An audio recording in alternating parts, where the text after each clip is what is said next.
Welcome into the latest edition of Soccer Files on the SDH Network. My name is Jason Longshore, and today we're going to dig into how professional soccer came to Denver, Colorado for the second time in its history, and how that led to the return of the Atlanta Chiefs. The Atlanta Chiefs were the first North American Soccer League champions in 1968.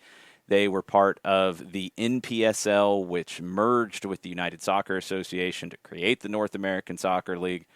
There's plenty of stories in all of that, and we'll get into all of that on Soccer Files in upcoming episodes.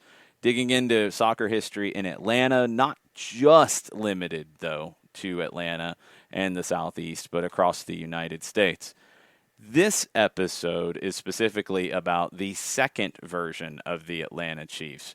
And that team came from Colorado, where it didn't have a successful run, and it seemed to be fated to fail from the beginning. Let's start with everything in Colorado preceding this team. The first professional soccer team in Denver was called the Denver Dynamos. They played in 1974 and 75. Richard Olson headed up the ownership group. He was awarded the team at the beginning of February in 1974. A few teams you might know were part of that expansion class of the North American Soccer League: the San Jose Earthquakes, the Vancouver Whitecaps, and the Seattle Sounders.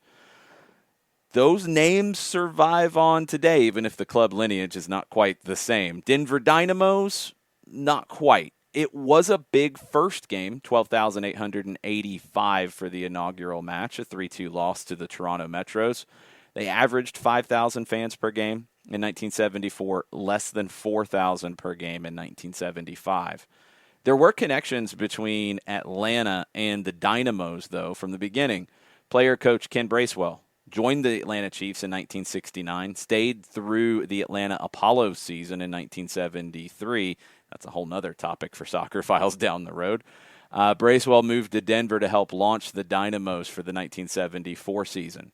Kaiser Motong, legendary striker for the Atlanta Chiefs, went on to found the Kaiser Chiefs in his native South Africa. He returned to the NASL from the Kaiser Chiefs to play both seasons in Denver in 1974 and 1975. Mick Hoban, also of the Chiefs, played for the Dynamos. The 1975 season, year two for the Dynamos, started kind of ominously. There were issues with GM head coach Norm Sutherland. He resigned a week before training camp was set to open. Per an AP article, Sutherland, quote, leveled charges of forced resignation and racial bias on the part of the club owners. Club officials disputed this. They said that these statements, quote, grossly misrepresent the facts. John Young became the new coach. He came over from the Miami Toros. Joe Echel is the GM, formerly of the Dallas Tornado. Sutherland did go on to attempt to launch a professional indoor soccer league named, ironically, Major League Soccer. Former Dynamos assistant Rick Ragone, general manager, worked with Sutherland on that venture. The goal was to launch in April of 1976. League offices were opened in Hollywood, Florida. Reportedly, a couple of groups put down deposits for franchises as of August of 1975. That version of Major League Soccer did not happen. The professional indoor leagues came a little bit later, although the NASL had been dabbling with it going back to the Apollos days in 1973. So the Dynamos, 5-15 in their first year in 1974. They were 5-5 10 games in, second place in the Central Division in 1975, and then the bottom fell out. They went 4-8 to finish the year after that, so 9-13 overall. Play on the field deteriorated. The financial situation deteriorated. Carl Cohns, the board vice chairman, said, "We've lost lots of money in July of 1975. Coach John Young said, quote, "You'll only really know for sure with a winner. Denver doesn't want losing teams, and you'll know soccer's potential here when the team gets into the playoffs." The Dynamos did not. Rocky Mountain News reported on November 2nd that the Dynamos' time in Denver was at an end. They would be sold within the next week to interests outside Denver that would move the team for the 1976 season. A couple weeks later, it was revealed that the Denver Dynamos would be moving to Minnesota and Minneapolis, and they would play at Metropolitan Stadium for the 1976 season. Jack Crocker was the key figure on the Minnesota side of the purchase. Reportedly $250,000 to get this done. A group of Minneapolis food store executives led by Crocker announced the move. Phil Woosnam made it official at a press conference in Minneapolis on November 25th. Carl Cohn said that the club in Denver lost $500,000 in their 2 years of operation. So 74, 75, that's it.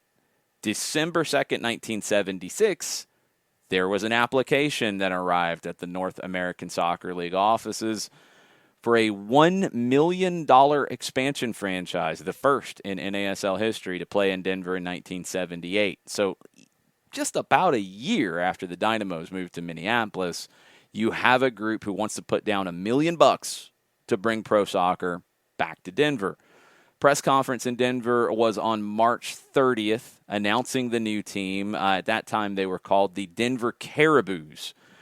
James W. Guercio and Booth Gardner joined in a 50-50 split to put down $250,000 up front, $750,000 in deferred payments for the franchise. So $1 million franchise, however, 3/4 of it was deferred. Joe Achell, former Dynamos GM, putting together the front office. This was reported in March of 1977. The name was kind of hard to follow early on because if you, I don't know the English language, Caribous doesn't really make sense. We saw a lot of city name and nickname at this time in the NASL. The name officially was the Caribous of Colorado. Yes, that was the name. Phil Woosnam came to town for the press conference. Guercio's from Boulder, Colorado. Gardner from Seattle. Woosnam said that the team would have the longest lead time ever allotted for a new NASL franchise. Now, this is being announced in March of 77 to start in 1978. Think back to Atlanta United's lead time of being announced in April of 2014 and launching in early 2017, and go back to these days. Booth Gardner said, I feel this is a strong, viable market, but I also realize the need for a strong local partner, and I needed someone to promote. Running the business is my strength. Promoting is Jimmy's. Some of Gardner's business associates are owners of the Seattle Sounders. That helped Gardner get interested in the NASL. Jimmy Guercio, you might know the name from the music side of things. He's a producer for the rock group Chicago, a film producer, distributor. No sports experience.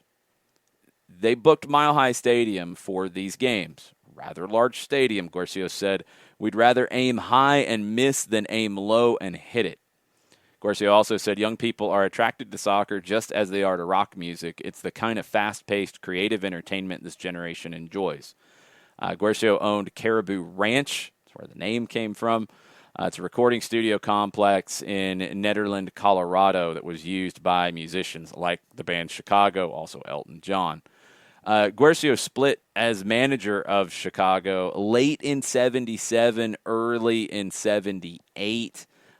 Booth went on to become governor of the state of Washington. So these were some really heavy hitters that launched the Caribous of Colorado. August of 1977, Dave Clements was named as the team's first head coach. 31 years old, had spent the 2 previous seasons as a player with the New York Cosmos. They signed a 3-year lease at Mile High Stadium, paying the city 4% of gross gate receipts or a $2,000 guarantee, whichever is greater. That's not a bad deal. Upper deck and movable east stands not included in the lease, so that left the stands at 40,000 for capacity. Dan Wood was named the assistant coach and director of youth development, and he planned to create a close association with youth soccer groups all over the state of Colorado. December of 77, Joe Achell, who had come on board in the front office at this point as well, he said the big difference between the Dynamos days and the Caribous days was ownership. He said Jimmy Guercio and Booth Gardner are what you would call blue chip owners. Booth is a Western businessman, and Jimmy has experience in the market. Gardner had also previously owned a team in Tacoma in the American Soccer League. Etchell said, soccer is the in sport, and we think the timing is good now for us to succeed. Our colors are earthy, our style is Western, and all our promotions are centered around that. And yes, they were. Etchell said, we're approaching this thing sensibly. The economics of soccer don't afford big salaries for the players. Therefore, we pay sensible wages and have sensible ticket prices. He said, we have so many things in our favor. The United States is finally ready to join the world and accept soccer. Our team will be competitive. The timing is better now than ever. It's a simple game and a participatory one. We'll have to be successful. We'll have to win games. That's what Etchell said. He said on the comparison to the Dynamos, we learned from their mistakes. We gained some experience. It's like the Edsel. That car missed the boat, but someone else came along and made a go of a similar car. Yeah, it's not quite what happened in Colorado this time around. They played their first exhibition game against the Memphis Rogues in Colorado Springs in March 25th of 1978. The NASL opener was in Seattle on April 1st. The Caribous had a good preseason. They went 2-1, only 3 preseason games. Home opener on April 9th was postponed due to snow. A little bit of a challenge in Denver. It was rescheduled. Colorado won their home opener on April 12th against the Minnesota Kicks. In May, a match at Mile High Stadium drew 4,195 fans to Mile High Stadium. May 14th, the Cosmos made their first visit to Denver. Pelé was set to participate in just the activities of the match. He'd retired after the 1977 season. Now, as I mentioned at the beginning, this all led to the second iteration of the Atlanta Chiefs. So let's jump across the country to Atlanta. And on May 15th of 1978, Atlanta Stadium hosted a friendly between the Fort Lauderdale Strikers and Blackpool of England. Ron Newman, a former Atlanta Chief, was the coach of the Strikers. Defender Alan Hamlin played for the Chiefs in 72 and the Apollos in 73. Phil Woosnam, NASL commissioner, was on hand in Atlanta, said that he met, quote, 2 or 3 interested potential buyers while in Atlanta.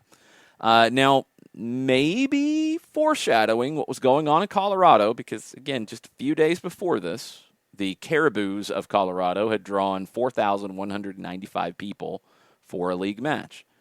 Woosnam said this at the match in Atlanta. Quote, of course, we're not encouraging any teams to relocate after their first year. We want them to stick it out. They might lose money at first, but a NASL franchise worth $3 million today will be worth $15 million in a few years. Now, again, remember, $250,000 up front for the Caribous of Colorado, $750,000 deferred. Now Woosnam, in this quote, about 2 months, about a month and a half, 6 weeks, after the Caribous had hit the field, said an NASL franchise worth $3 million will be worth $15 million in a few years. Keep all that in mind. This was the very heady days of the NASL, coming off of 3 years with Pelé. The Cosmos were a phenomenon. You had other teams that were doing well, too. So it was a really fascinating time, and things were blowing up right in front of everybody's eyes. Later in May, 7,153 attended a Colorado match as they hosted the LA Aztecs, lost in overtime 2-1. Now, Terry Thompson on June 2nd, 1978, in the Colorado Springs Gazette-Telegraph, wrote an article called Problems Are Plentiful in Caribou's First Year. In the article, she said that the projections for attendance had fallen pitifully, often not attracting more than 4,000 to 5,000 fans for their home games. Even against the New York Cosmos, the Caribous only drew 15,000 or so, quite a lot less than they expected. You already had lots of player turnover 2 months into the season. Dave Clements, the coach, said, we've had a very rough first third of the season, but I'm paid to make these decisions, and I'm making the ones I think will work out in the long run. We're trying to build on a steady basis. And I can point to several reasons why we haven't had more than 4,000 show up. The kids aren't out of school. We've had tornado warnings, etc. The ownership has to read the whole season and not just this first third. And if we can't do that, then maybe we shouldn't be here. Clemens said, "I didn't come to a place to stay one season. We're here for 3 years at least. I'm taking my 15 years of experience and telling the owners who know little about soccer that it takes more than 1/3 of a season to build a soccer team." June 14th, attendance picked up. Colorado hosted Detroit and drew 16,857 to Mile High Stadium. That was a new stadium record for soccer. They lost 2-0 in that match, and the record fell to 5-12 at that point. Dave Clement didn't make it through the season. He was fired with 7 games left. Dan Wood became the head coach at that time. On August 2nd, they lost 3-1 in Portland. August 4th, they played at Minnesota, the former Denver Dynamos. Little interesting there. Now let's jump across the country to August 9th in the Atlanta Constitution. Al Smith wrote an article with the headline, "Atlanta to get soccer?" ? Michael Menschel, director of operations for the Caribous of Colorado, was quoted in this article in Atlanta saying, quote, "No final details have been worked out at this time, but the franchise stands a very good chance of being moved to Atlanta under completely new ownership." Dick Cecil, who was the VP and one of the key figures in the first version of the Atlanta Chiefs, one of the key figures in the launching of the NPSL and then the merging of the leagues to become the NASL. Dick Cecil, who worked with the Atlanta Braves, also promoted events in the Atlanta area. He's quoted in this article as saying, "We've had preliminary discussions and have an understanding of where it's all at. However, many things need to be done. The league needs to approve, and we're hopeful we can come to an understanding." Al Thornwell was also involved in a meeting with Dick Cecil and Caribous officials on August 9th to talk about the purchase. Now, Ted Turner was in control of Atlanta Stadium at this point. He confirmed on August 8th that he had talked to Cecil and Thornwell about using the stadium. Turner's quoted in this article in the Atlanta Constitution by Al Smith. Turner's quote, "Yes, I've talked to those 2 gentlemen about the possibility of using the stadium, and I'm reconsidering. I'd let them use it for a season, and then if it was too damaging to the outfield, they would have to find another place to play, either Tech or Memorial Stadium, DeKalb County. But I don't have anything to do with the team, and I don't know where they are at as far as getting a team here, but I would consider letting them use the stadium." Now, there had been talk in 1977 of a team potentially trying to launch in Atlanta and using Atlanta Stadium. Ted Turner said no at that time. So this was a big change in his approach. A lot of the questions were about the conditions of the playing surface and what soccer would do to the conditions of the baseball field and the outfield specifically. Now, Walt Russell, the DeKalb County Commission chairman, who later became involved in the Georgia Generals after the second version of the Chiefs ran its course, Walt Russell said that he would be interested in having a team in DeKalb County. DeKalb County had become a hotbed for soccer in the Atlanta area. Russell said that he spoke with Cecil, quote, "some months ago, but Cecil never got back in touch with him." Russell said, quote, "We're not competing with anyone for a team, but we feel the DeKalb area should get first show.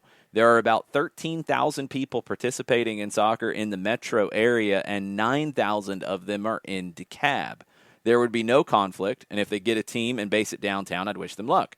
But soccer has failed twice at the stadium, and I think we should have a chance."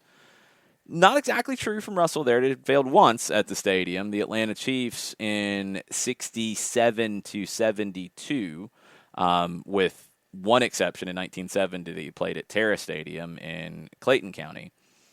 The Chiefs played at the stadium. The Atlanta Apollos in 1973, different ownership. The Braves pulled out. They're the ones who launched the original Chiefs. They pulled out. The league kind of let the Apollos ownership, which was Hawks and Flames and the Omni Group, kind of let them kind of assume player contracts and stuff. It's not a continuation. It's not the same franchise, but they played at Grant Field. They played at Georgia Tech. They didn't play at the stadium. So there'd been a couple of soccer games, the Fort Lauderdale and Blackpool game I mentioned earlier. There had been a U.S. International against China in 1977. These were kind of test events. Dick Cecil was involved in promoting these. By August 13th, the headlines had changed in Atlanta. It looks definite, Atlanta back in NASL. Al Thornwell, who's a Braves board of directors member, owned an electrical manufacturing firm in Atlanta. Dick Cecil owned a sports production company at the time, had worked with the Braves on promotions. He'd been a Braves employee previously. The agreement with Ted Turner was talked about in this article on a trial basis for the 1979 season. Thornwell quoted on rumors of buying the Caribous of Colorado, "It looks real promising. We're in the process right now of finalizing a couple of more details. That should happen in the morning. We hope to have an announcement by Monday." August 14th, the next day, it was announced in Atlanta that Dick Cecil and Al Thornwell had purchased the Caribous of Colorado and would be moving them to Atlanta to become the second version of the Atlanta Chiefs. So name was announced and everything. Tom McAllister wrote about it in the Atlanta Constitution on the 14th. It was a 10:30 a.m. press conference in Atlanta. Thornwell said, quote, "We have the rights to the Chiefs logo, and it would be no problem to resurrect the name." Michael Mendel, the director of operations and PR for Colorado, said, quote, "We've started cleaning out our offices. I think it's safe to say the deal's been made." Dan Wood, who had been the coach and GM in Colorado at the end, reportedly reached an agreement with Caribou's owners on a new one-year contract before all of this. Wood said, quote, "Everything is set for the sale. There's no problems with the player contracts. I have negotiated with them," Thornwell and Cecil, "and set out in writing what I want if they want me." McAllister wrote in the Atlanta Constitution that a source in Denver said that Wood had threatened legal action against the Caribous owners if his new contract was not honored, but would not take that action if he could reach agreement with the new Atlanta owners. Wood was quoted as saying, "I've had 4 different contracts and 4 different titles this past season. It's been a real education." Thornwell on the upcoming NASL League meeting that would officially approve the purchase and the move to Atlanta. "We don't anticipate any problems there. Dick and I met with Phil Woosnam for 2 hours over breakfast last week, and I think we satisfied him on all points. Phil has given us a lot of encouragement throughout our negotiations with the Denver people. I think he is as anxious to see a franchise here as we are." Now remember, Phil Woosnam came to Atlanta. That was his first step in the United States. He was a player coach for the Atlanta Chiefs in their first 2 years, led them to a championship, then became the commissioner of the NASL in 1969 when the league was based in Atlanta because there were only 5 teams left, and the Chiefs were really supporting the league and propping everything up. The league office was in one of the locker rooms in the Atlanta Stadium. So Woosnam had a sweet spot for Atlanta, and he wanted a team back in Atlanta, and he had worked for Dick Cecil previously. Thornwell was quoted in this article on August 14th of saying, "I was one of the skeptics then that didn't think soccer would ever go in Atlanta. It obviously was ahead of its time then. Now, we obviously think its time has come." August 15th, Jesse Outler, the legendary columnist for the Atlanta Constitution, wrote a piece called "Soccer Return Participation Chief Factor." Now, Outler talked about his trip to London with the Atlanta media ahead of the 1967 launch of the Chiefs. It's kind of a legendary trip that the Chiefs and Braves ownership took local media on to go to a match in England and really wine and dine and schmooze. So Outler talked about that. He said in this editorial on August 15th, 1978, "Though the Chiefs were an artistic success from the start in Atlanta, soccer here was never as exciting as it was that week in London. In their second season here in 1968, Woosnam's Wonders won a national championship. To this day, no other Atlanta pro team has duplicated that feat." Outler went on to say that Cecil estimated at the Monday press conference that the Chiefs must average $18,000 per game to crack the financial nut. "It will be interesting to see if there are that many soccer fans hereabouts. Perhaps there are. Friends in DeKalb say there are more youngsters playing soccer than football in their county." Outler went on to say, "There weren't enough customers to keep the shop open in 1972, but I'll assure you that no team had more loyal followers than the old Chiefs. They wrote more protest letters and made more angry phone calls to the sports department than all other fans combined." A small group, but a very vocal group of early soccer supporters at the professional level in Atlanta in the late 60s, early 70s. The bet that Dick Cecil and Al Thornwell were making was that Some of those folks had went on to have families. They were even more passionate about the game, and there were more of them, and it was the right time. I agree with the sentiment that they were ahead of their time in 67 to 72. The Apollo season we'll put to the side. It was run differently. That's a whole nother topic for another Soccer Files episode. But what the Atlanta Chiefs did from 67 to 72, Atlanta had no soccer history, no heritage, no nothing in 1967 when they first launched. And they did so much work to plant seeds. There was very little high school soccer to speak of, although it had been approved by the GHSA in 1966. It went from less than 10 teams to over 40 in a year and blew up into what we know now as Georgia high school soccer and how big of a deal it is. There was no youth soccer, nothing organized, nothing. There was nothing soccer-related outside of a handful of high schools and Emory University, which had launched their varsity team in 1958. That was it. Oglethorpe launched theirs in the early 60s as well. That's all there is. Georgia State launched their team after the Chiefs came. Youth organizations launched after the Chiefs came. And in DeKalb was where it really started. The Chiefs ran leagues. Players from the Atlanta Chiefs coached teams. The Decatur YMCA program, which is still going today, was one of the first. It was way ahead of its time in that there was nothing soccer-related in Atlanta before the Chiefs came. So the idea was that in a decade since they had been here, now it was the right time. Soccer was in a different place in this country as well. You'd had the rise of the New York Cosmos. Games were on national TV. There was a lot of hype. There was a lot of talk. You had Johan Cruyff. You had George Best. You had legendary players in this league. But was it the right time for Atlanta at this point? It's almost like they missed the window because the Chiefs, in their two versions, missed the real heyday of the NASL. They folded in 72, and the Chiefs were really instrumental in keeping things going to get to Pelé coming in. But they weren't around at that point. And then when they came back, Pelé had gone. And you could start to see, even though you'd had the steady growth, you could start to see a little bit of the erosion because it was very top-heavy and you had clubs coming and going and you had losses piling up. There was still hope that it could get through that. There was hope that Atlanta coming back into the league could be part of it. But Atlanta wasn't the city in 1978-79 that it is now. Many of the other cities in American soccer at that time, the ones that had success anyway, had at least some level of an international community. Atlanta didn't have that in the late 70s.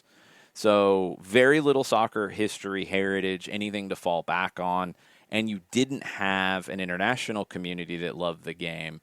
So it was really creating fans one by one by one. And the Chiefs did an amazing job of that at the beginning, and they needed to do it again to make it work. 18,000 being the must average to make money.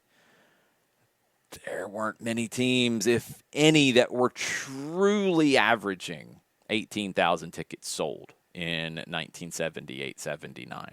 The Cosmos would be one. Beyond that, I'd like to see the numbers. Tampa Bay did well. Fort Lauderdale did very well. But how many tickets were actually sold would be the question. So McAllister continued writing about the arrival of pro soccer, the re-arrival of pro soccer in Atlanta, quoting Dan Wood in an August 15th article in the Atlanta Constitution. There's no reason the Atlanta Chiefs can't contend for the North American Soccer League Championship in 1979. Now, remember, the Caribous of Colorado that Dan Wood coached the last 7 games in 1978 were very bad. Very bad. And that was what was going to be the foundation of this team. But Dan Wood said that they can contend. Okay. He said that he told Dick Cecil, I would very much like to coach the Chiefs. I want to come strictly as head coach, not in a dual capacity.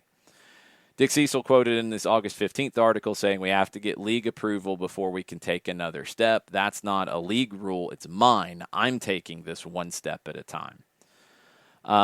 You still, at this point, had clinics going on in Colorado with players who were contracted to the team doing clinics at the Grand Junction Soccer Club, August 19th, 1978, because while it was done, it wasn't done. August 28th, 1978, a league meeting. It was expected that the approval of the sale would take place at this league meeting. The NASL Board of Directors voted 22-2 against it.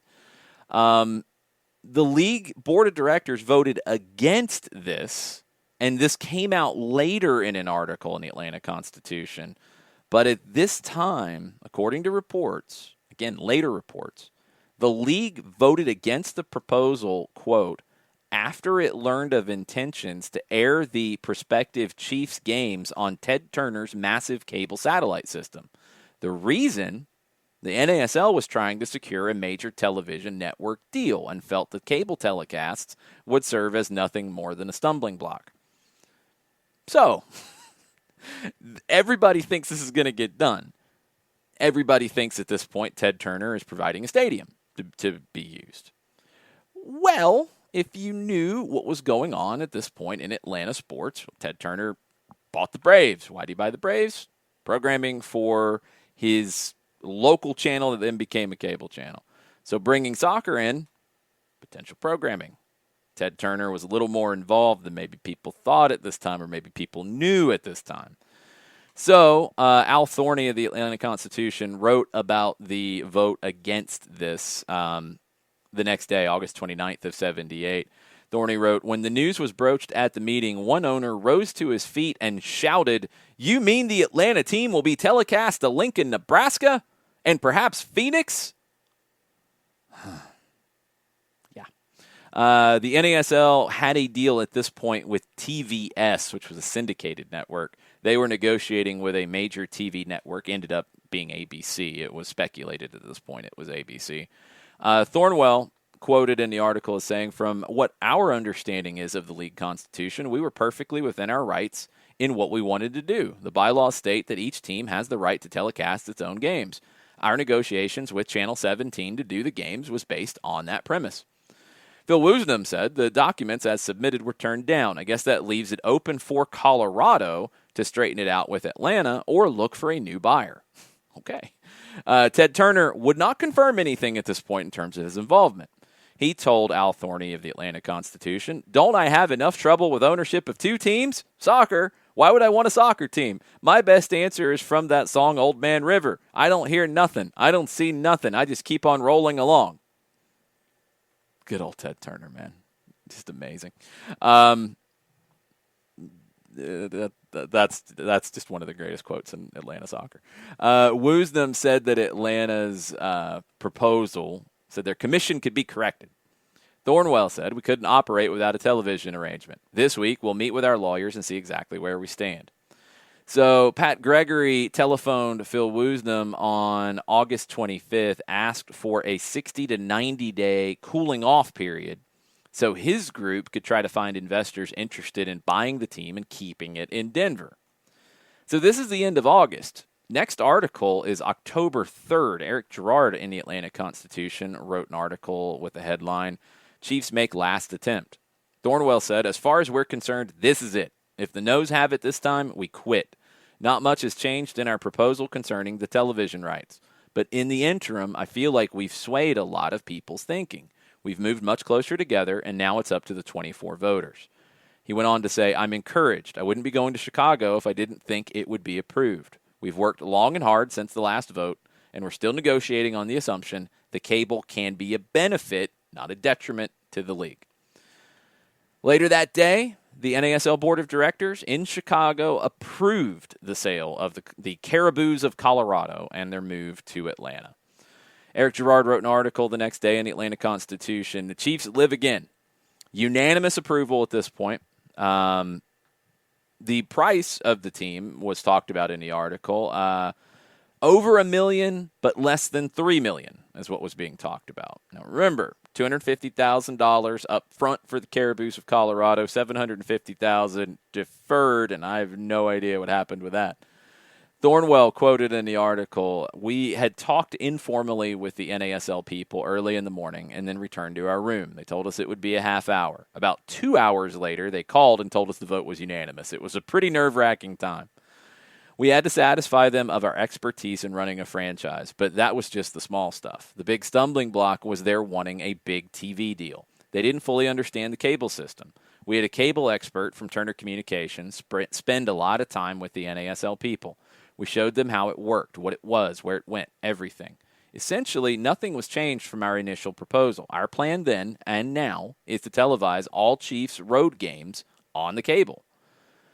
Thornwell, on planning for the 1979 season, he said, "That was what hurt most about being turned down the first time. Other teams in the league have gotten more than a month's jump on us.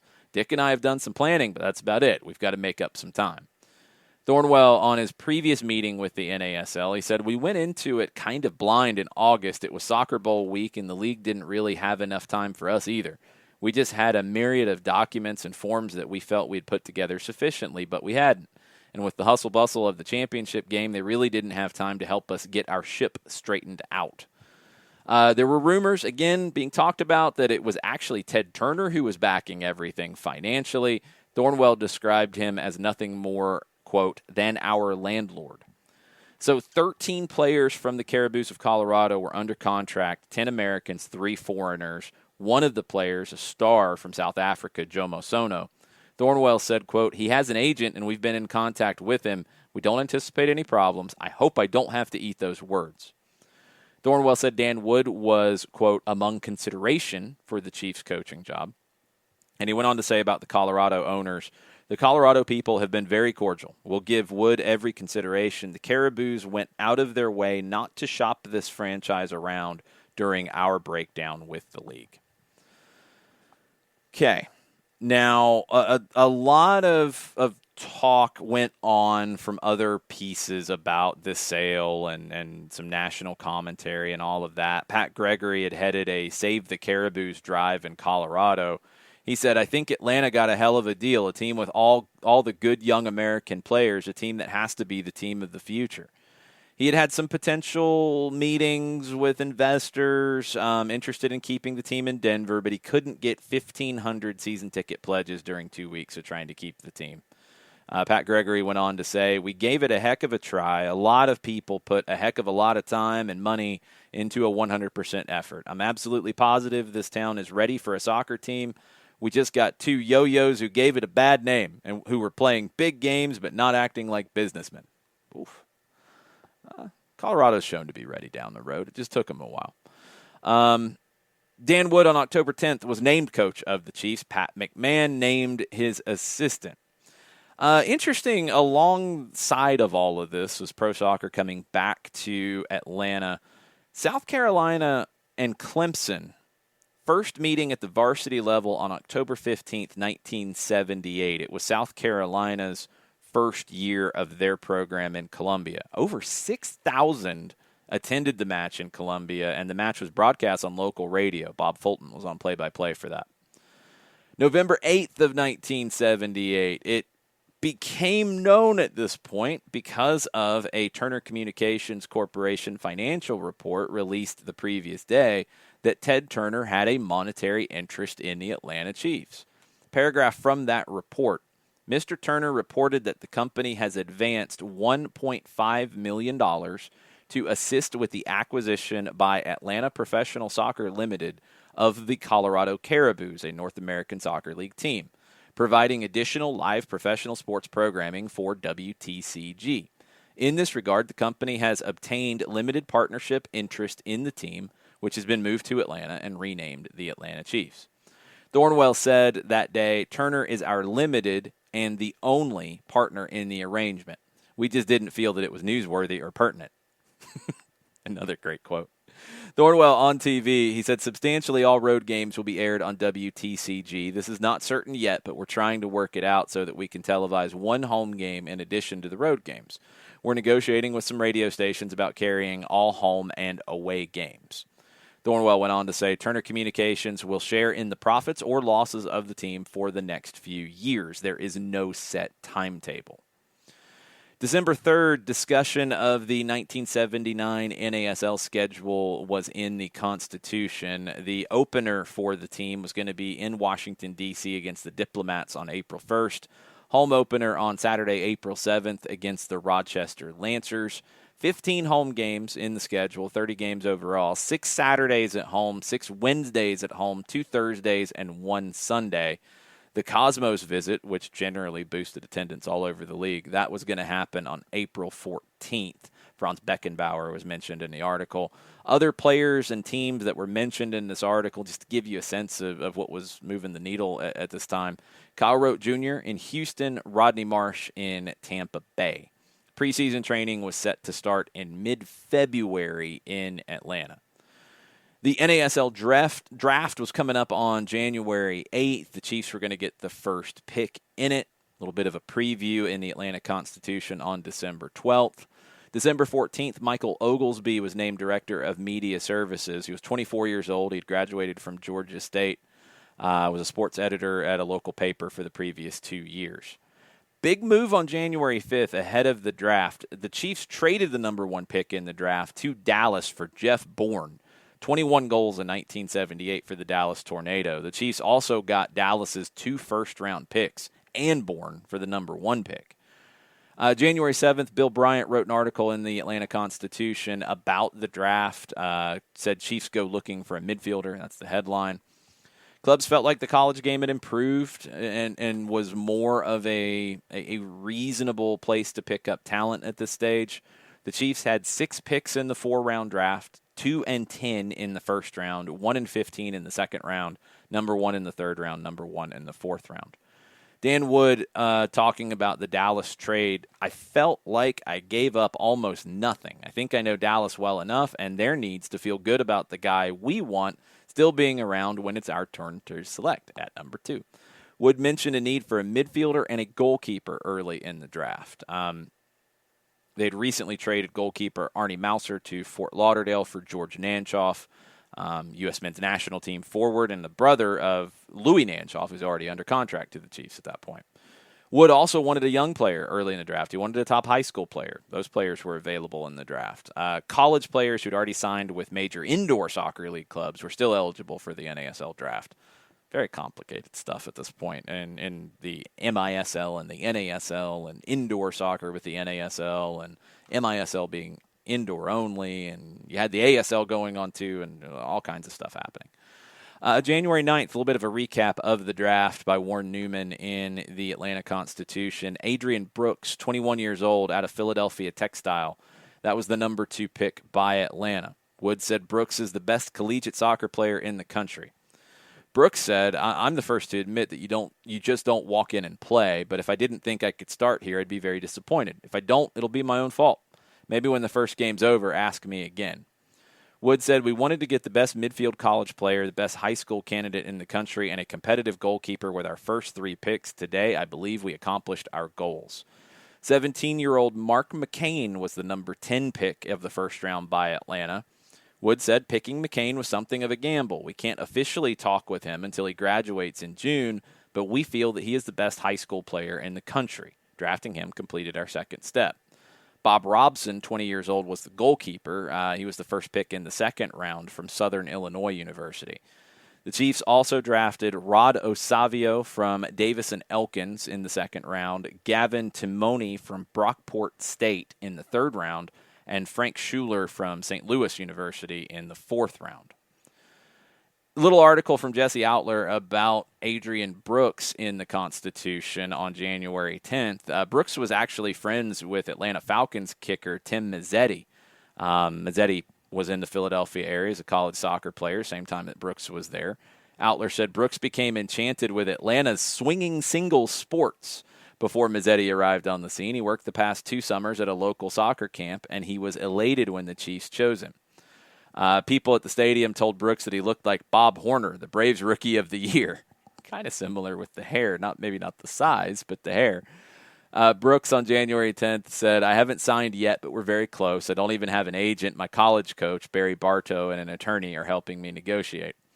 Brooks, who is from England, went on to say, "I think soccer has a bright future in the U.S. There are so many youngsters playing the sport in the area. I've been playing soccer as long as I can remember. It has been my only sport. I didn't like cricket. I like golf, but after about 9 holes, I get so disgusted that I start throwing my clubs. I've never shot par." Atlanta, a little bit of the center of the the U.S. soccer universe. January 17th to 20th at the Peachtree Plaza, the NSCAA convention was held here. Wish that would come back here. Now it's the United Soccer Coaches Convention. I'd love to get that in Atlanta again. It's been a long time. I think they've had at least one or two others since 1979. February 10th, the Chiefs held a free agent tryout in the morning at Emory University's intramural field. The Chiefs had trained at Emory University in their first iteration. They held the free agent tryout at the intramural field on February 10th. They signed Adrian Brooks to a 2-year contract on February 12th. The Chiefs were, as they were starting to promote everything going on, February 17th, they were part of the 3rd annual Atlanta International Travel, Sport, and RV Show at the World Congress Center. February 18th, Bill Bryant wrote an article in the Atlanta Constitution on Chris Cattaneo, a free agent participating in the preseason training at Emory. He was one of 57 free agents who were invited to that tryout on the 10th of February. He was injured during his senior year in high school. He ended up going to Tennessee Wesleyan, second team NAIA All-American, made the All-Tournament team. He went to preseason with the Tampa Bay Rowdies and was cut. A 5'7", 150-pound midfielder or forward. He drove in from Tennessee for the tryout. He said the field was icy and muddy on February 10th. He was the only player to stick around from the tryout. Maurice Green of DeKalb South College, I think community college at the time, I think it ended up becoming Georgia Perimeter, which is now part of the Georgia State system. Maurice Green impressed, but it was agreed by him and the Chiefs that he shouldn't come out of college yet. He should stay in school for 2 more years. The Chiefs cut 2 draft picks, the 3rd-round pick, Gavin Timoni, and the second-round pick, Rado Savio. They did not make it past February 18th. Frank Schuler, set to join the team in a week. He separated his shoulder playing for the U.S. Olympic team. Brooks was the only draft pick to sign a contract by February 18th. Jomo Sono, the leading scorer for Colorado in 78, he was expected to join the Chiefs on March 7th from South Africa. The second version of the Chiefs played their first preseason game in Panama City, Florida, against the Tampa Bay Rowdies on February 24th, and won 2-1 in a shootout. It was 1-1 in regulation. Nino Zek scored with 2 seconds left to tie it. The Chiefs won the shootout. March 1st, the Chiefs went to Lake Worth, Florida to play the Fort Lauderdale Strikers and lost 3-2 at John I. Leonard High School. Wood wasn't happy with the team's defending. He was looking to add another defender. Jeff Bourne and Nino Zek got the goals for the Chiefs.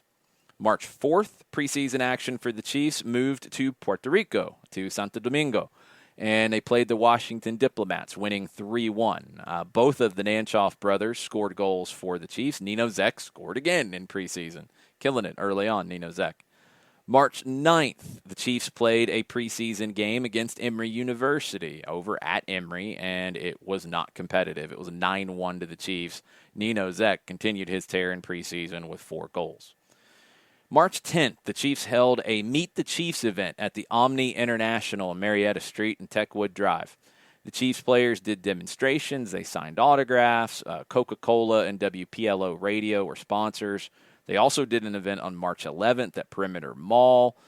They played junior soccer league players in a soccer-style volleyball competition. Then they played regular volleyball against local Atlanta sportscasters. They signed autographs at Rich's afterwards at Perimeter Mall. March 14th, Dan Wood got another defender. It was Colin Waldron from Philadelphia. They traded a 1980 second-round pick and cash for the 30-year-old. Second year for Waldron in the NASL. He played 9 years in the English First Division. The ads were starting to be run in the Atlanta papers at this point. One of the ads said, "We'll kick up a real good time. Reserve a seat now." advertising Jeff Bourne, Joe Mosono, Nino Zek, Branko Radovic, outstanding Americans, Greg Mikowski, Tad DeLorme, and the brothers Nanchoff. Said that the Chiefs would be one of the most exciting teams in the NASL. A night with the Chiefs promises not only world-class soccer, but tailgate parties before each game and an opportunity to meet the players at post-game parties. Chiefs season tickets buy the most entertaining, action-packed nights in Atlanta. And season tickets, looking at the deal here, so 15 home games, $120 for the most expensive tickets at Atlanta Stadium. 90 was the next level, 60, there was a $75 level as well, and a $45 level. So the club level was the 120, adult sideline tickets were 90, student tickets were 60, 18 and under, adult general admission were 75, and student general admission were 45. March 17th, the Chiefs played another preseason match, this time at Newport News, Virginia, at Todd Field. They beat the Washington Diplomats 4-2 in front of 5,239 fans. Not a good start for the Chiefs. They fell behind 2-1. Jeff Bourne leveled the score early in the second half. George Nanchoff scored 2 free kicks to win it, one in the 76th minute, another one later, both direct free kicks. Nino Zek opened the scoring for Atlanta. He just kept on scoring. Brooks had an assist on that, the rookie. Wood was really impressed with the midfield play of Branko Radovic and Chris Catania. Waldron didn't play. He had just been acquired. He was expected to debut in their next preseason game, which was March 20th, where they moved from Newport News, Virginia to Little Rock, Arkansas, and the Chiefs beat the Memphis Rogues 3-0. George Nanchoff scored first, assisted by his brother Louis. Jeff Bourne scored second. Nino Zek and Tom Lang were the assisters. And Zek scored third, another goal in a preseason game for Nino Zek, assisted by Pat McMahon and Chris Catania. March 21st and 22nd, the Chiefs went back to Perimeter Mall, did clinics for local kids. Pat McMahon, Tad DeLorme, Jeff Bourne, Scott Strasburg, and Branko Radovic were the advertised players who were part of it, again sponsored by Coca-Cola and WPLO Radio. March 24th, the Chiefs went up to Charlotte, North Carolina for a preseason game against the Minnesota Kicks. At Memorial Stadium, drew 3,742 fans. It was the first professional soccer match in Charlotte ever, and it was part of a big weekend where they had an indoor soccer tournament that Atlanta Data Graphic was part of. A bunch of college teams played in it as well, UNC, Appalachian State, UNC Charlotte. Really interesting one. Chiefs won the match 2-1. Nino Zek again with 90 seconds left to win it. 5-1 preseason record. Zek had 6 goals in preseason competition against pro teams, leaving the Emory match out of it. Joe Mosono had reported to the team the previous week, so a little bit later than was initially thought. He played in this. His play was praised by Dan Wood. Tickets were $3 for adults, $2 for students in advance. They went up $1 on match day. Charlotte was working on this to try to get considered for a future NASL or ASL team. They ended up going the ASL route, and that team became the Carolina Lightning. At the time, it was reported in the Charlotte Observer that there were about 4,000 youth soccer players in Mecklenburg County, and really not much else in the surrounding areas. March 29th, Greg Mikowski was featured in the Atlanta Constitution by Warren Newman.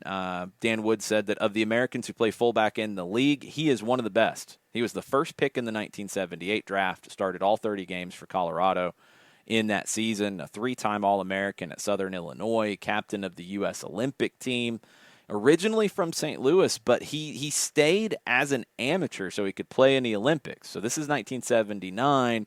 They're looking at 1980. He's the captain of the Olympic team, which was purely amateur at this point.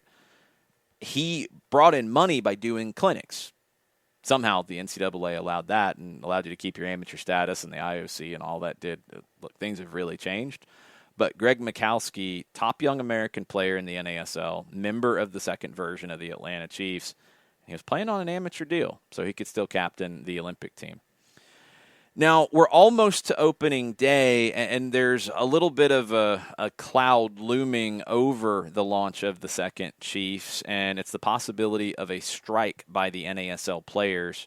The NASL Players Association was led by NFL exec Ed Garvey. March 31st, there was an article in the Atlanta Constitution about the possibility of a strike. The NASLPA was asking the league to be recognized for negotiations about collective bargaining. The league was at this time denying that. They were, I think, wary of the NFL Players Association's involvement in it. That was something looming over all of this at that time. So the Chiefs are getting ready. They're trying to build a good team. They've had a great preseason, but there's this fear that the season is going to be delayed or you're going to have to go get replacement players or all these different things. Warren Newman wrote a preview article on March 31st in the Constitution. He quoted Dan Wood as saying, nobody's even paying attention to our offseason acquisitions. All our changes, our preseason record, but that's fine with me. When you're 8-22 one year, no one knows. The article talked about the $1.5 million loan from Ted Turner to Dick Cecil and Al Thornwell to bring the Caribous of Colorado to Atlanta. Wood said that the Chiefs plan to start more American players than any other team in the league. Wood wanted, quote, the Americanization of the North American Soccer League. There was talk in the article about Gerd Mueller, the legendary West German star and Bayern Munich star, signing for a reported $400,000 per year with the Fort Lauderdale Strikers. Dick Cecil quoted in the article as saying, we came back into soccer for the long haul. We've already budgeted for losses for the next 3 to 5 years. I still feel that we can be competitive on the field. There are enough quality players around, and you don't have to spend the millions to be competitive. I'm frankly concerned about some of my partners in the league. I feel that some of the clubs are overspending their limits. I think it's foolhardy. Wood said the budget for the Chiefs was in the bottom third of the league. Cecil said it's in the middle third. Chiefs had 9 foreign players on their 20-man roster. Wood wanted to build the quality through the spine. They talked about Jeff Bourne being a big acquisition, big expectations for him. Article about Adrian Brooks' potential, Mark McCain being the best high school player in the country, although he was still in high school at this point, couldn't even be talked to officially by the Chiefs. Branko Radovic, Wood said, was the keystone to the team, defensive midfielder from Yugoslavia. Wood also went on to say that we're going to try to be financially responsible here. We're trying to run this franchise like a business and still try to play entertaining, hustling soccer. If enough wins come our way and we can make the playoffs, we'll be very happy. April 1st was opening day.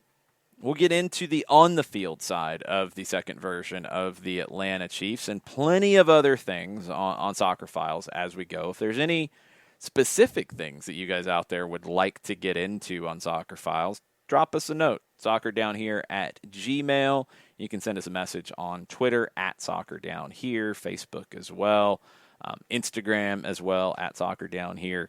Let us know if there's any topics you want to dig into, whether it's Atlanta soccer related or other things in the Southeast or maybe even beyond. I mean, some of the topics that are on the board, obviously the on the field of the second version of the Atlanta Chiefs, kind of the on the field of all the different Atlanta professional teams, the Ruckus, the Generals, the Apollos, the first version of the Chiefs. Definitely going to get into the NASL, NPSL, USA 1966 to 1968 soap opera, because it was. We'll get into all of that and plenty more things on Soccer Files. Thanks for spending your time with us today. We'll have more Soccer Files episodes on the SDH Network, and we're back with Soccer Down Here in the mornings, 9:05. You can watch live on twitch.tv/SoccerDownHere. You can listen to the podcast later in the day, along with all the other programs that we put out on the SDH Network. Thanks for being with us today. I'm Jason Longshore signing off for Soccer Files on how pro soccer came back to Atlanta the second time around. Have a good evening.